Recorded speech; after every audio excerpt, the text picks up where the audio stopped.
पाकिस्तान ने ईरान के साथ 6 नए जमीनी ट्रेड कॉरिडोर खोलने का ऐलान करके एक बड़ा भू राजनीतिक दांव चला है। लेकिन सवाल यह है कि क्या यह दांव वाकई गेम चेंजर साबित होगा या फिर भारत के बिना ही ये पूरी रणनीति अधूरी रह जाएगी। इस पूरे घटनाक्रम का सबसे अहम पहलू आज समझना जरूरी है। नमस्कार, आप देखना शुरू कर चुके हैं एबीपी लाइव। आपके साथ मैं हूं प्रिया। सबसे पहले समझिए इस पूरे प्लान की टाइमिंग। एक तरफ ईरान पर अमेरिका के प्रतिबंध और तनाव बढ़ रहे हैं, दूसरी तरफ पाकिस्तान इस स्थिति को अवसर में बदलने की पूरी कोशिश कर रहा है। 6 नए कॉरिडोर खोलने का ऐलान इस रणनीति का हिस्सा है ताकि पाकिस्तान खुद को क्षेत्रीय ट्रेड हब के रूप में पेश कर सके। देखिए, इस पूरे प्लान का जो केंद्र है वो तफ्तान है, एक छोटा सा बॉर्डर टाउन, लेकिन रणनीतिक रूप से बेहद अहम है। यही वो दरवाजा है जहां से पाकिस्तान ईरान और आगे पश्चिम एशिया से जुड़ता है। आज भी जायरीन ट्रेड और सीमित लॉजिस्टिक के लिए ये मुख्य मार्ग है, लेकिन पाकिस्तान का सपना इससे कहीं बड़ा है। वो इसे यूरोप तक सड़क संपर्क के रूप में विकसित करना चाहता है। यहीं पर इतिहास इस कहानी में एंट्री करता है। 1950 से 1970 के दशक तक यही रूट मशहूर हिप्पी ट्रेल का हिस्सा था, जहां से यूरोप से लोग तुर्की, ईरान, पाकिस्तान होते हुए भारत पहुंचते थे। उस दौर में दिल्ली, ऋषिकेश और गोवा जैसे स्थान वैश्विक सांस्कृतिक केंद्र बन गए थे। यानी कि ये सिर्फ व्यापारिक रास्ता नहीं था, ये सांस्कृतिक और आध्यात्मिक कनेक्टिविटी का भी हाईवे था।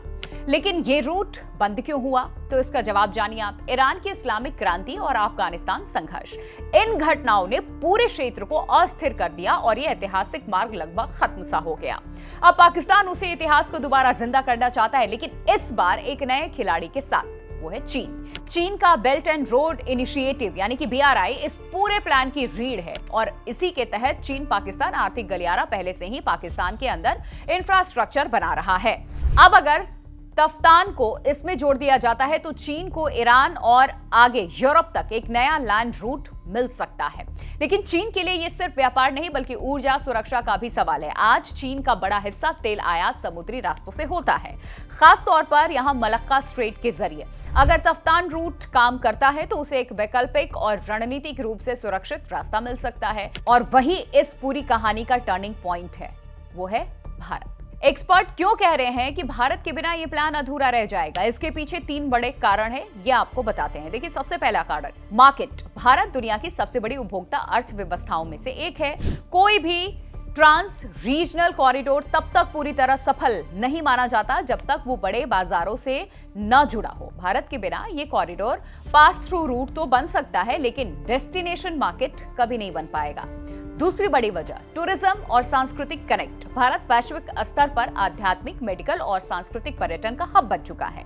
वाराणसी, बोधगया, अमृतसर, अजमेर जैसे धार्मिक केंद्र हर साल लाखों विदेशी पर्यटकों को आकर्षित करते हैं। अगर ये कॉरिडोर भारत तक खुलता है तो यूरोप से आने वाला पूरा टूरिज्म फ्लो इसी रास्ते से आ सकता था, जो पाकिस्तान और ईरान दोनों के लिए राजस्व पैदा कर सकता है।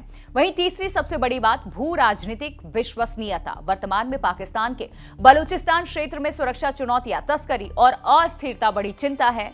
ऐसे में बड़े पैमाने पर अंतर्राष्ट्रीय ट्रांजिट व्यापार को आकर्षित करना आसान नहीं होगा। भारत जैसे स्थिर और बड़े आर्थिक खिलाड़ी की उससे जुड़ने के लिए इस कॉरिडोर की विश्वसनीयता और आकर्षण दोनों बढ़ सकते हैं और ये बड़ा जरूरी है इसके लिए।